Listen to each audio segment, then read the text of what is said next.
Nino Ginal, 23, professional model rugby coach. Oliver Depoy, 25, international model, actress, superhero character. Rachel Handlin, 26, photographer, award-winning filmmaker. Michaela Holmgren, 27, professional model and public speaker, are a few of the recently published young adults changing the world today.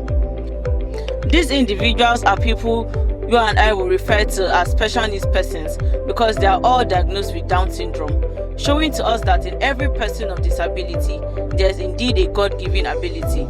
Today, we Enactus MTU present to you our project AIDS, Ability in Disability.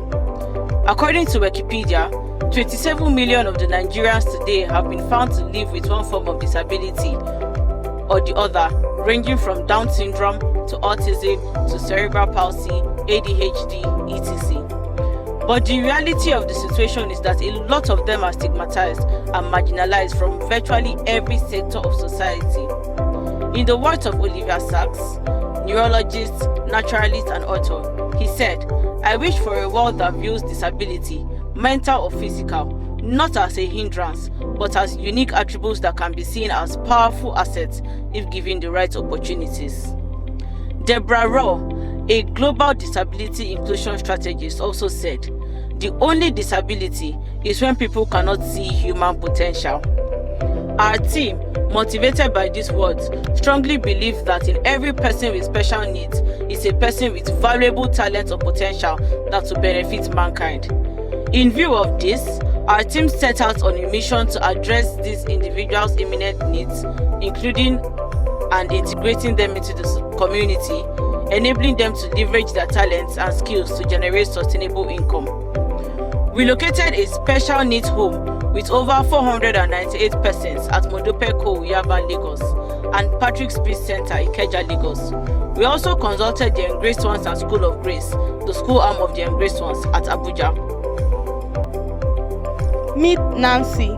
Nancy is a young lady I met sometimes last year. By the time I met her, the hard part of life has taken a toll on her. Nancy had a rough childhood growing up. She grew up in a poor home, so her family operated strictly on a hand-to-mouth policy. Her family wasn't even aware of her condition and had never heard anything like autism before. The fact that her family barely had enough affected her health care and education. I mean, why train a disabled child when we can train the others who seem normal? At least, so they thought. She had little to no friends as well as suffered stigmatization in her community.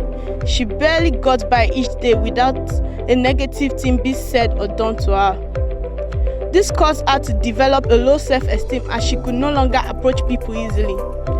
Fast forward to a few years down the line. She was barely 19 and had just lost her father. This put so much pressure on her mom as she was one of the four. We will return to the story of Nancy, but I would first like to talk about the things Nancy suffered. Lack of awareness of her family and community. Poverty. Lack of adequate health care. Stigmatization. Lack of education.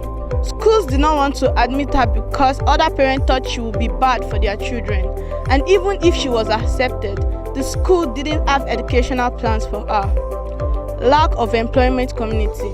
Definitely, people were not going to employ her. I mean, who will employ a person who can't even sit still? Is always flapping, aggressive, and barely speaks? Well, only a few people, I guess.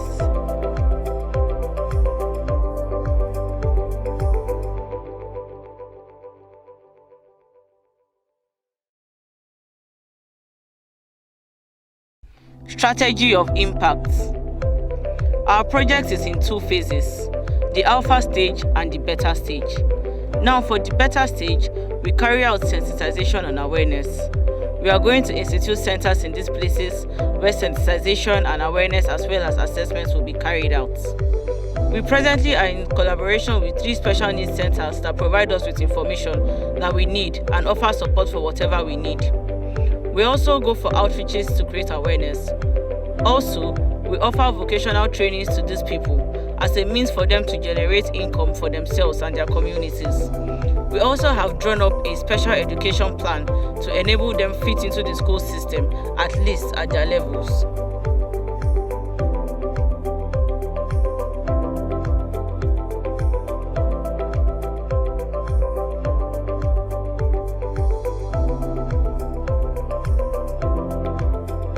Now, back to the story of Nancy. Nancy decided to learn a vocation, at least to make ends meet. She decided on bread making. She was lucky enough to find a place to do that. Now, Nancy wasn't the best there was, but she wasn't bad at it either. Luckily for her, the people she learned with were patient enough with her, and she got so good at it and now owns her own bakery. She lives very well now and was able to go back to school and even self-advocate.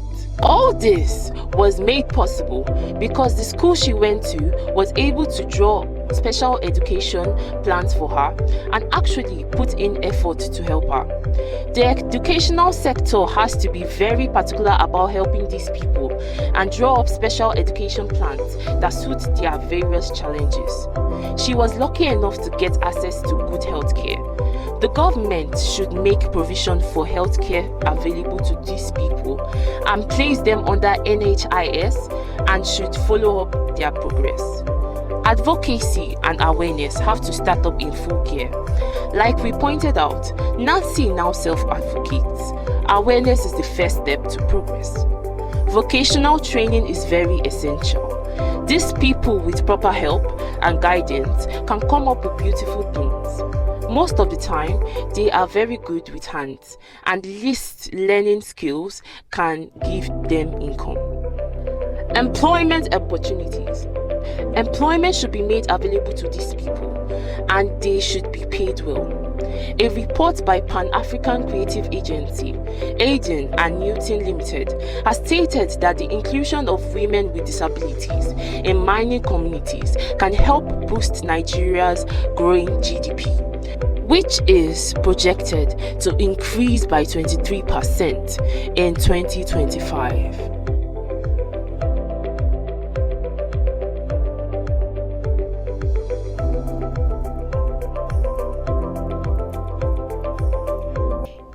The production of a dress takes a day and costs about $6.26, including charges for manpower, and sold for $6.33, leaving us with a profit margin of $3.73 USD. In the past 1 month, we've carried out 2 awareness outreaches, and in our interaction with Patrick's Speech and Language Center, 60% success rate has been achieved through online therapy sessions, and this is a proof that with more support from our project, we hope to achieve 80% by the end of 2023.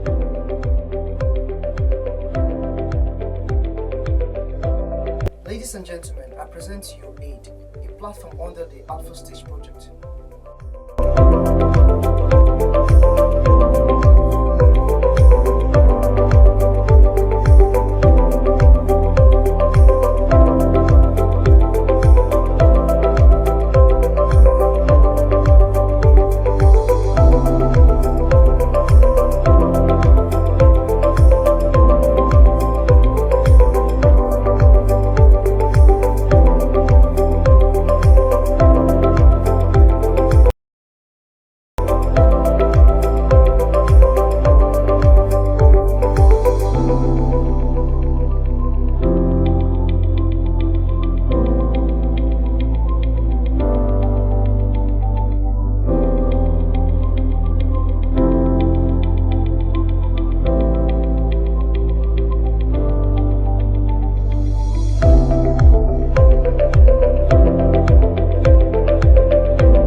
Mountaintop University And we Present to you Project 8.